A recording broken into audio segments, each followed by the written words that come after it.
the most Italian dish in America that's rarely eaten in Italy. Today, we're making fettuccine and meatballs. Welcome back to the Dalstrong Culinary Academy.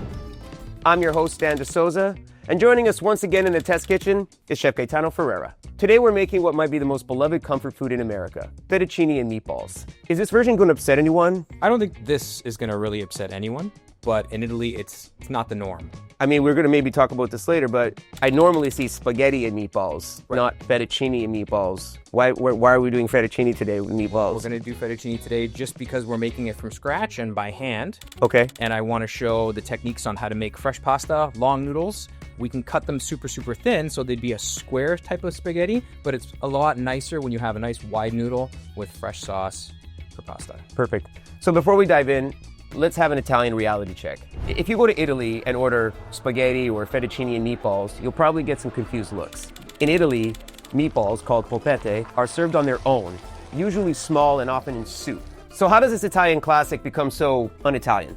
The story goes back to the late 1800s and early 1900s, when about 4 million Italians, mostly from poor southern regions, immigrated to America. Back home, meat was expensive, but in America, they discovered ground beef was cheap and plentiful.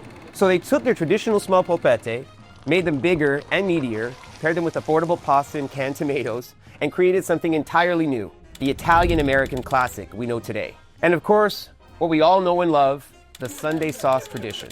Families would spend all day simmering their Sunday gravy, a tradition that brought everyone together and around the table. It's not fully Italian. It's not classic Americana. It's distinctly Italian-American.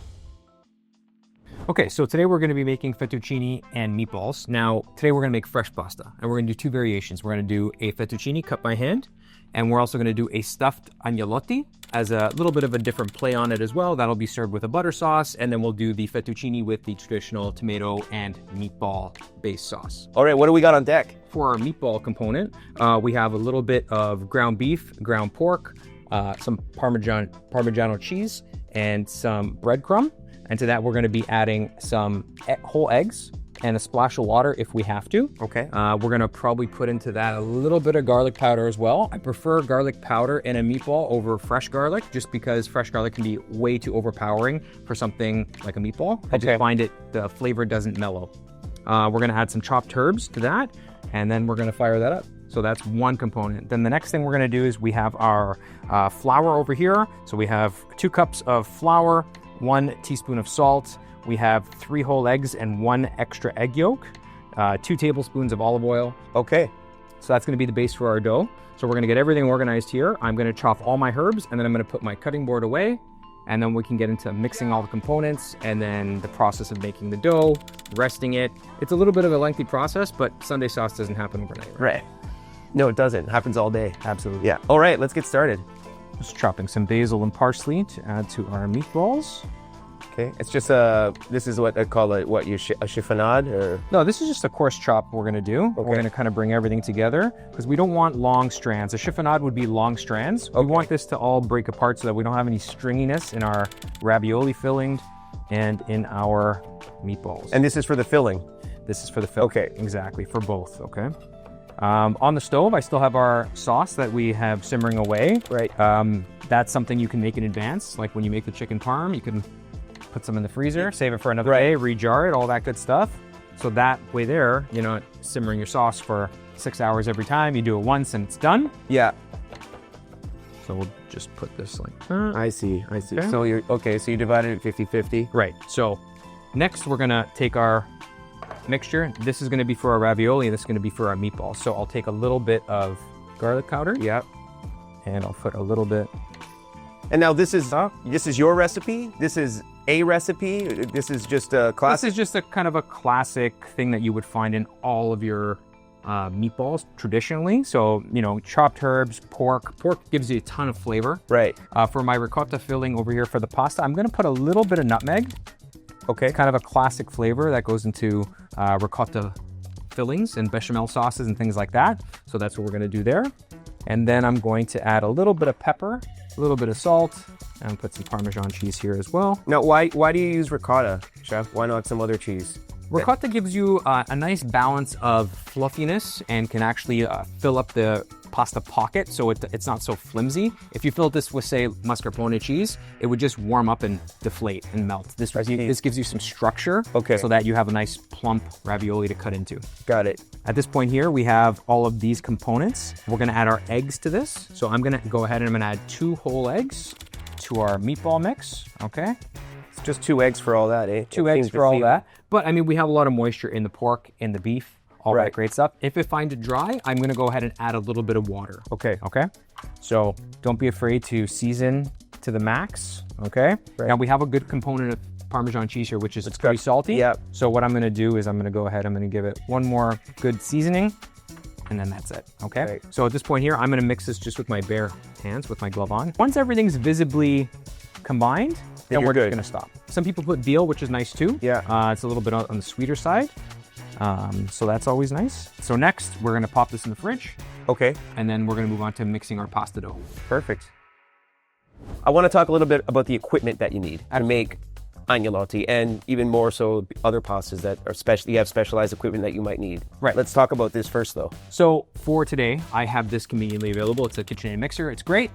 I can basically add my flour, my eggs, I can mill it around. It'll make a nice ball of dough. It's fantastic. Alternatively, if you only had a food processor, you can basically put your flour in, you can feed in your eggs and your oil and all that great stuff, and it'll actually combine your eggs and your flour together. Then you can just tip it out onto the table and knead that mass of crumbly dough together to make your batch of dough. And the flour we're using today, it's a 00 flour. It is a lighter weight flour. It's very soft. It's a soft wheat from Italy. Very, very tender, very fluffy.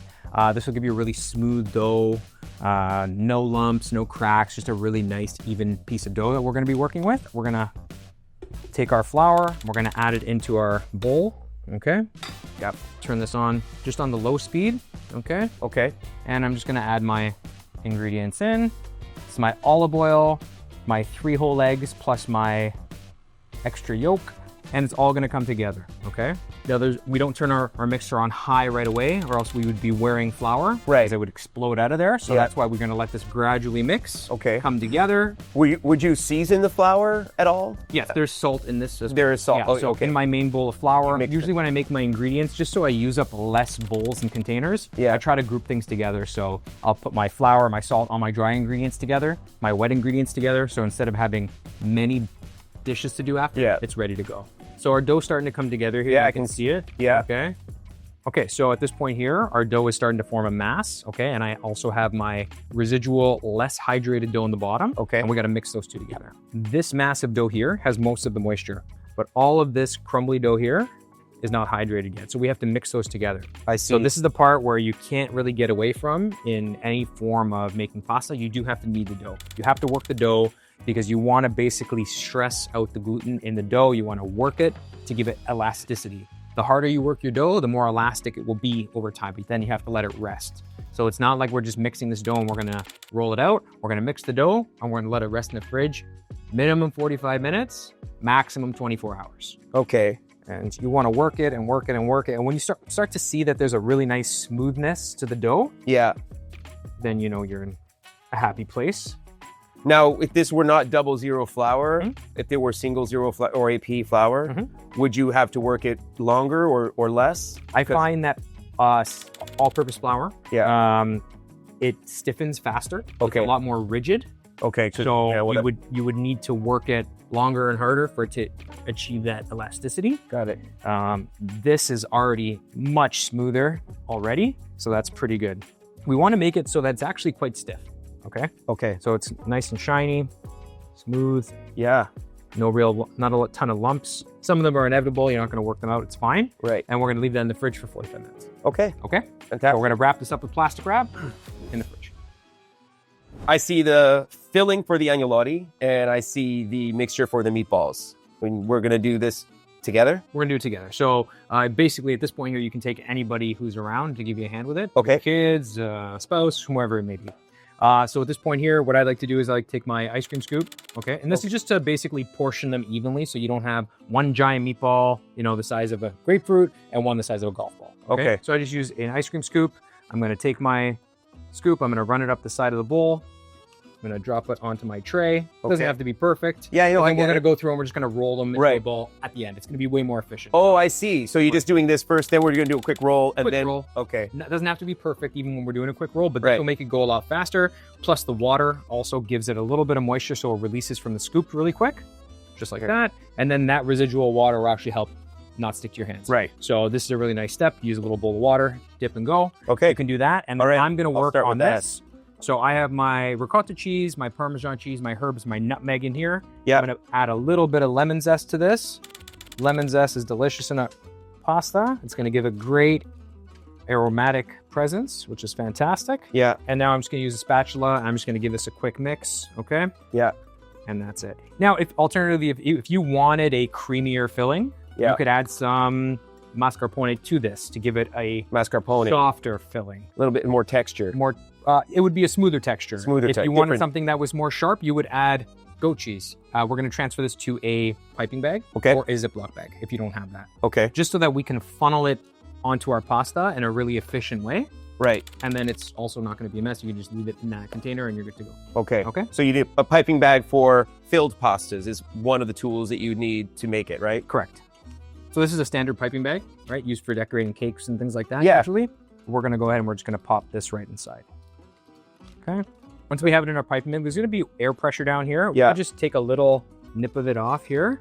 And that's just gonna allow us to squeeze our filling down further. Got it. Now this hole's a little bit small at this point, so I'm gonna go ahead. Okay, I was just about to ask you, how do you know, I mean, it's up to you how the diameter of the actual... Right, so we're gonna be filling our pasta with this after, so we wanna be able to have, you know, a good enough size hole on that. And we'll test it out once we get our pasta sheeted out. Yeah. And we'll see how big the hole needs to be, and we'll go from there. Got it. So, and with this as well, you can just, if you take a little bit of water, wet your hand. Oh, that's a trick? You can just throw them down like that. They don't have to be fully perfect and fully round, because in the oven, they're gonna kind of go any which way they want anyway. Right. Okay, you take two, you can do two if you want. So now we're gonna get ready to cook these. Now there's many different ways you can do this.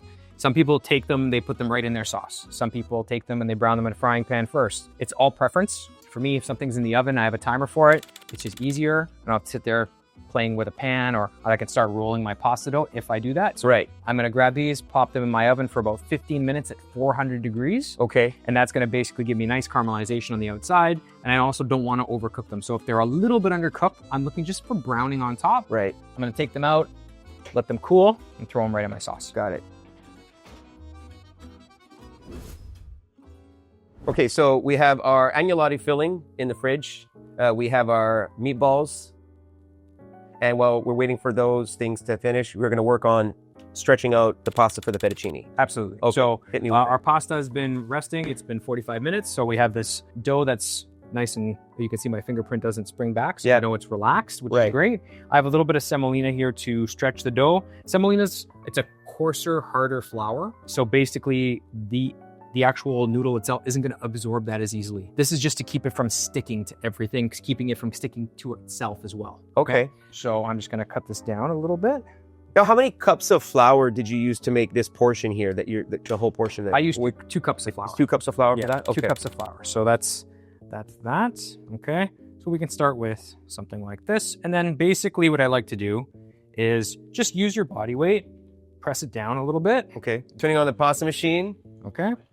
And especially earlier on, you just want to make sure when you get your first stretch in that, you know, you don't want to cause this to stick to the inside of that. Right. Or else you're going to have big tears in your dough. And what would cause the pasta to stick inside the mechanism? What would you need to avoid that? So if it's too wet. Too wet. Okay. That can be an issue. Okay. So our dough is pretty good. It's not sticking to my fingers, the table. Right. Right. It's pretty well balanced. And you're going to add a little bit of flour just like that. Right. And that's going to keep it going a little bit smoother. Okay. If you add too much on the outside, back and forth, you're going to end up drying out the dough. Right. Which can be a problem. So there's a line.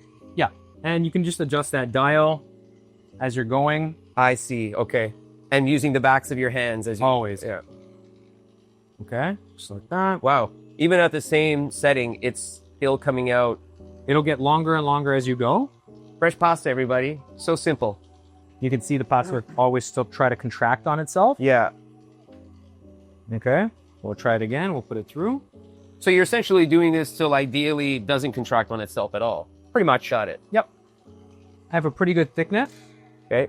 So for me, I usually just come in with my knife and I'll cut, you know, a proper length of a noodle. I mean, I have my knife here, maybe a little bit longer. Right. Cut that. And then that semolina, I can now stack my noodle on top like that. Yeah. Okay. Just like that. I see. Yeah. Okay. And now what I can do is I can add, make sure I have a good amount of flour in between because I don't want this to stick when I cut it. Okay. Yeah. And then basically now you just take it and you fold. Okay. And now I can go in and I can. Simple hacks. Simple hacks that make life easy. So now I have all my. Oh, that's great. Look at that fresh fettuccine. We've got our pasta sheet rolled out. We've got the filling in your hands in the pipe bag. Now what? Okay, so good thing is we have fettuccine cut ready to go in the fridge. We got our meatballs and sauce happening. So this is our last step for pasta making. Then we're gonna cook. Okay. So first things first, when we're doing our filled ravioli, these are called Agnolotti Dalplin. Dalplin is a Piemontese style filled pasta, which means Dalplin means to pinch. Okay. Okay. So we'll get to that in a second. You'll see exactly what I mean of why and how. Okay? All right. So we're gonna pipe an even row of filling right across here. Okay. Just like that. And then I'm gonna take just the smallest amount of egg wash. We don't want it too wet. Okay. We just want to moisten it so that when we flip it over, Yeah. it has something to adhere to. So now we're gonna come over just like that. And you'll put a little bit of an overhang there. So you're kind of just putting a little cradle over top, okay? Because we're gonna pinch this. So you wanna give it a little bit of room for the actual filling to not squirt out. Right. Now we're gonna use these two, okay? And we're gonna give them a pinch. Okay. So what we're doing is we're doing two things. We're plumping the actual pocket itself, yeah. and we're also pushing the air pocket all the way down the line. Okay, so if there's any air inside the actual little pocket itself, it's getting squeezed out of the end because when you're making stuffed pastas, air is your enemy. Right. Okay, and we're just gonna roll this to trim. Okay. So we can separate our pockets. Okay, like so. Got it. And now we're gonna just fold over and crimp and push, and crimp and push, and then what we have is these little kind of rolled pockets. Got it. Okay. And next up, we're gonna get ready to cook our noodles and our agnolotti and our meatballs. Fantastic. Ready to go. Okay. All right, chef. So this is the final step here, finally, right? Mhm. Okay, Final we're step. gonna get to eat soon. Now we're gonna cook some pasta. Okay, sounds good. Okay, so I have my fettuccine here. Yeah. If you didn't want to go through the process of making your own pasta, and you just want to do the meatballs, that's fine. You would just use a dry spaghetti, really traditional, but we're going the extra mile today. We're doing fresh fettuccine, okay? Right. First thing, salted water, very important. So we're gonna add our pasta right in. Now, We're just gonna move it around a little bit just so it doesn't stick together. right. And you see the color change on the noodles right away. It goes from that bright yellow to more of a more pale color. Yeah. Okay. And then while that's happening there, we have our pasta sauce right here. So usually what I like to do is I like to add a little bit of butter just in there like that. And it'll start to melt in. Okay. Yeah. So our noodles have floated now and I checked it and it's good to go. So I'm gonna take my noodles just like this and I'm gonna add it straight into my sauce. Got it. I got my butter in there. I have a little bit of pasta water in there. And it's important to have pasta water in that sauce because the starch that came out of this pasta is gonna help thicken that sauce. As we get closer and closer to the ends of these shows, I get hungrier and hungrier. Now we put our pasta back on the heat like so. I'll put a little bit more butter. The butter is gonna just basically give it a really nice, rich flavor. I'm gonna add some Parmigiano. It's a playtime. So I'm gonna take my noodles here. I'm just gonna start to spin them around with my tongs here. What I'm gonna do is I'm going to go to my main pan over here. Okay. I'm gonna pull my meatballs out. Fettuccine and meatballs. And then we're gonna take all this delicious sauce here that we've finished and we're gonna add it right on top, okay? Waste not, want not. So we didn't have that much sauce, but like look how much sauce there actually is. Okay? It's deceiving. You don't really need a lot. It ends up being quite enough. And we'll do some freshly grated Parmigiano on top. You can never have too much. Right. And a little bit of garnish Goes a long way. And that is your fettuccine meatballs. Wow, look at that. Now we're doing the agnolotti. Last one. So for agnolotti, we're doing just a really simple butter sauce with a little bit of parsley. Okay. Pasta water, salt, Parmigiano cheese, really simple. So I'm just gonna melt down my butter. Yeah. Pull it off the heat. Okay. Okay. And then I'm gonna grab my pasta water, get it going, boil my agnolotti, and then go straight into the pan after. And we're gonna finish the sauce in this pan. Okay. Okay. All right. So agnolotti are going in our boiling water. Okay. So I'm just using a spider here. It's a little tool to help lift out delicate items from our boiling water. We got our butter that's melted already next to it. We're gonna add a little pasta A water. little bit of pasta water. That had already been cooked in. Right. We put a little pinch of chili flakes. I like to add a little bit of heat, Okay. a little bit of salt, a little bit of pepper. And we're gonna bring this together. Once our agnolotti go in there, it's gonna come together into a nice rich sauce. So at this point here, I'm just going to add in some parsley and I'm just gonna rub it with my fingers, give it To release those aromatics and those natural oils. Absolutely.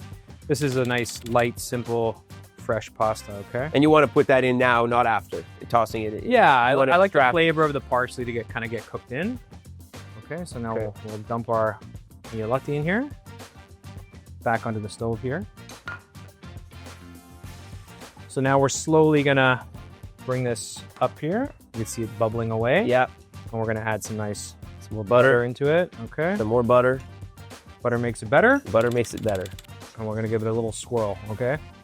And just before your last little chunk of butter is done, you wanna shake it off the heat, okay? And you can add a little bit of parm, just like that.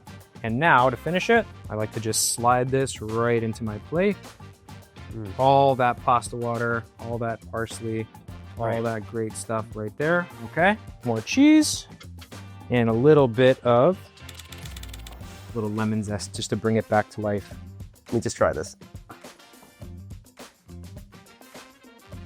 That's a very elegant pasta, chef. And it's delicious. You gotta have your meatballs in your pasta, chef. Okay? Whenever you like. Thank you. Anytime. Appreciate it.